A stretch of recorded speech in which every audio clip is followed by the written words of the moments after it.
মানুষের জীবন কিন্তু সবসময় একই রকমভাবে কাটে না। কখনো সুখ কখনো দুঃখ মিলিয়ে হলো মানুষের জীবন।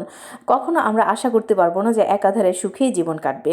আসসালামু আলাইকুম, আমি শামসুন নাহারলাকি আবার আপনাদের মাঝে চলে এলাম নতুন আরও একটি ব্লগ নিয়ে। আজ আমার সকাল থেকে রাত পর্যন্ত কিভাবে কাটছে অবশ্যই আপনাদের সঙ্গে শেয়ার করব। যদি আপনারা দেখতে চান তাহলে অবশ্যই আমাদের ভিডিওটা পুরোপুরি দেখবেন। এখানে আমি স্কুল থেকে আসার পরে আমাদের ভাত বসায় দেওয়া হয়েছে। তো আজকের খাবারে আমাদের মাছ মাংস কিছুই নেই, শুধুমাত্র সবজি, বেগুন ভাজা এবং ডাল। তো এখানে বেগুনটা মাখিয়ে নেওয়া হয়েছে এবং ভাজার জন্য এটা তো আমি বেগুনটাকে ভেজে নিচ্ছি। আর বেগুন ভাজার পাশাপাশি ওখানে আমি আবারও সবজিটা কেটে রেখেছিলাম। আর সবজি ছাড়া তো আমার হয় না, দেখা যায় কি সপ্তাহে 2-1 দিন শুধুমাত্র সবজি রান্না করি না, রেগুলার আমার সবজি রান্না করা হয়। এইখানে হচ্ছে আমাদের এই তো ডাল ভুনা। তো আজকের খাবারে আমাদের এইটুকুই থাকবে। আর এখানে রান্না বাড়ার পরে আমার খাবারটা আমি রেডি করে ফেলছি। এই তো আমার খাবারে আজকের মেনুতে আছে ডাল, ডিম। এই ডিমটা কিন্তু আমি আজকে রান্না করিনি, ডিমটা ছিল কালকের, ছিল কালকে যেহেতু খাওয়া হয় না বেশি ছিল সেই ডিমটাই। আর এখানে হচ্ছে বেগুন ভাজা, সবজি। এটাই হচ্ছে আজকের আমার খাবার। তো আমি আবার দেখা যায় সে ভাত এবং সবজির পরিমাণটা মানে প্রায় সেমই নেই। আর এখানে এই তো আমার খাবারটা আমি রেডি করে নিয়েছি, এর জন্য মানে এখন আবার আমি খাচ্ছি।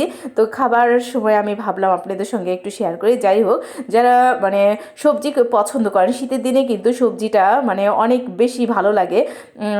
রেগুলার খেলে মানে শরীর এবং স্বাস্থ্যের জন্য দুটোই ভালো। তো আমাদের ভাজি সবজি এগুলো কিন্তু রেগুলার রাখতেই হয়। ভাজি বা সবজি না থাকলে মনে হয় কি অপূর্ণতা থেকে যায়। আর আমার কিন্তু ভাত এবং সবজির পরিমাণ প্রায় সেম। দেখা যায় কি আমি ভাতের চেয়েও সবজিটা অনেক বেশি খাই। সবজি বা তরকারির পরিমাণ আমার বাসায় যখন আমি রান্না করি, বাইরে থেকে কেউ যদি আসে তখন এসে যদি দেখে যে আমি শাক সবজি বা ভাজি করছি, তাহলে কিন্তু ভাববে যে আমার ফ্যামিলিতে অনেক লোক, অথচ মাত্র আমরা 4 জন। আমার হাজব্যান্ডও খুব বেশি পছন্দ করে শাক সবজি। যাই হোক, এই তো আমার খাবারটা হয়ে গেল। আর খাবারটা শেষ হওয়ার পরে আমি যখন বসেছিলাম আমার এত ঘুম পাচ্ছিল, প্রচণ্ড ঘুম পাচ্ছিল, কিন্তু কিচ্ছু করার নাই, কারণ আমাকে পড়াইতে যেতে হবে। আর যেহেতু পড়াতে যেতে হবে সেই ক্ষেত্রে আমি এখন আর ঘুমাতেই পারবো না। আর এখানে এই তো পড়াইতে চলে আসছি, যেটা নাকি আমার মানে রেগুলার কাজ, আমাকে তো পড়াতে হবেই। আর পড়াতে যখন আসছি এখানে আমাকে আবারও মানে ওই মানে আমার স্টুডেন্টের আম্মু আবার পেঁপে কেটে দিয়েছিল। আর এটা হচ্ছে আমার ছেলের জ্বর আসছে। জ্বরে তো সে একদম কাতর, রাতে উল্টাপাল্টা কথা বলছে, তার নাকি সারা রাত ঘুম হয় নাই, সে তাকাই ছিল। আর জ্বর আসলেও একটু উল্টাপাল্টা কথা বলে। আর ও জ্বর আসার কারণে আজকে দুপুরবেলা কিছুই খেতে পারে নাই। তাই ভাবলাম যে ওকে একটুখানি এই তো পেঁয়াজু বানাই দেই। তো এই তো ওর শুধু নাম, আমরা তো সবাই মিলেই খাবো। যাই হোক, একজনের উসিলাই তো সবাইয়ের খাওয়া হয়। এখানে আমি পেঁয়াজুগুলো ভেজে নিচ্ছি। যদি পেঁয়াজুটা ও একটু খায়, যেহেতু ভাত খেতে পারে না, ওর আব্বু অনেক কিছু নিয়ে আসছে টুকটাক খাবার, সেগুলোও খাচ্ছে না। যে নাকি হাবিজাবির অনেক পছন্দ করে সে ওইগুলো মুখেই দিচ্ছে না। আর ও জ্বর আসলে এমনই করে, ও খেতেই চায় না একদম। যাই হোক, দেখি এইগুলা মানে পেঁয়াজুটা ভাজার পরে যদি ও একটুখানি খায়, আর ওর সস দিয়ে ভাজা পোড়াটা খাওয়া মানে খেতে অনেক বেশি পছন্দ করে।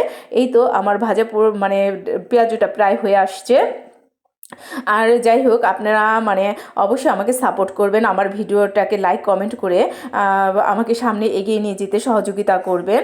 আর আল্লাহ আপনাদের খুব বেশি ভালো রাখুক, আপনারা ভালো থাকেন, সুস্থ থাকেন, আমাদের জন্য দোয়া করবেন। আমরাও আপনাদের জন্য অনেক দোয়া করি। ভালো থাকেন, সুস্থ থাকেন, আমাদের পেজের সঙ্গে থাকেন, অবশ্যই ফলো দিয়ে আমাদের সহযোগিতা করেন। আল্লাহ হাফেজ।